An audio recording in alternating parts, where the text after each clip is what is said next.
રાજકોટમાં શાળા નજીક તમાકુ વેચાણ મામલે કડક નિર્ણય। શાળાની નજીક તમાકુ સિગારેટ વેચાણ થાય તો આચાર્ય શિક્ષક જવાબદાર રહેશે।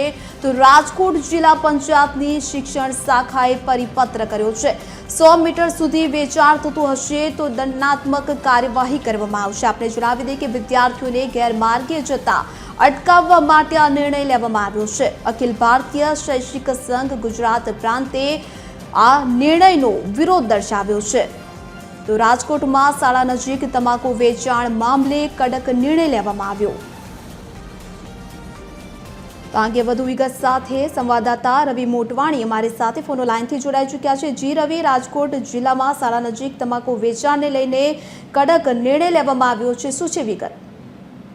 જી રેના, જરૂરથી જણાવી દઉં, વિદ્યાર્થીઓ છે તે ભવિષ્યનું ભવિષ્ય હોય છે, ત્યારે તે વિદ્યાર્થીઓ આડા માર્ગે ન જાય તેના માટે શિક્ષણ વિભાગ દ્વારા એક નિર્ણય લેવામાં આવ્યો છે, જેમાં જે હોય તેની આજુબાજુ વ્યસન વાળા વસ્તુ વેચાતી હોય તેના પર પ્રતિબંધ મૂકવામાં આવ્યો છે।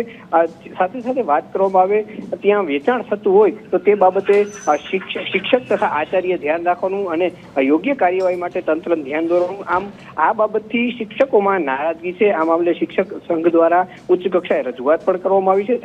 તેમની એવી માંગ છે કે આ અંગે અમે બાળકોને વ્યસન મુક્તિમાંથી સુધારવાનો પ્રયત્ન જરૂર કરીએ, પરંતુ આ કામગીરી કેસ કરવાની કે બીજી કે કાયદાકીય કાર્યવાહી કરવાની અમારી જવાબદારી નથી। અમે શિક્ષણ સાથે લોકો વિદ્યાર્થીઓમાં છે તે સમજણ પૂરી પાડી શકીએ કે આમાં વ્યસનોથી દૂર હોવું, પરંતુ કાયદાકીય પ્રક્રિયામાં ન કરી શકીએ। જેના માટે જે અધિકારીઓ છે જેના માટે પાઠવેલા છે તે અધિકારીઓ દ્વારા આ અંગે કાર્યવાહી કરવામાં આવે તેવી માંગ શિક્ષક સંઘ દ્વારા કરવામાં આવી છે। જી જયના। જી રવિ, સમગ્ર માહિતી બદલ આપનો આભાર।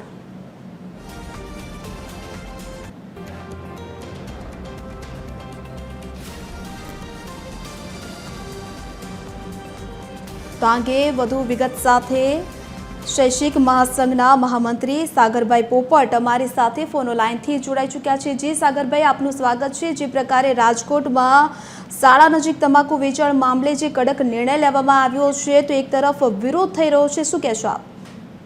મેડમ, સૌપ્રથમ છે ને 16 ફેબ્રુઆરીની આસપાસ શિક્ષકોને મેસેજ આપવામાં આવ્યો હતો કે જો શાળાની આસપાસના 100 મીટર વિસ્તારમાં તમાકુ વેચાતું હોય તો આપણે દુકાનમાં જઈ અને એમનો વિરોધ કરવાનો છે, એમને નોટિસ આપવાની છે દુકાનદારને કે આપણે તમાકુનું વેચાણ ન કરવું।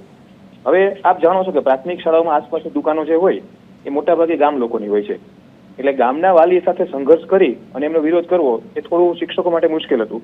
બીજું, તમાકુ છે કે અન્ય વ્યવસ્થા નશાબંધી અંતર્ગત આવતી હોય તો અમારી માંગણી એવી હતી કે આ કામગીરી શિક્ષકો કે આચાર્ય ન સોંપી નશાબંધી વિભાગને સોંપો।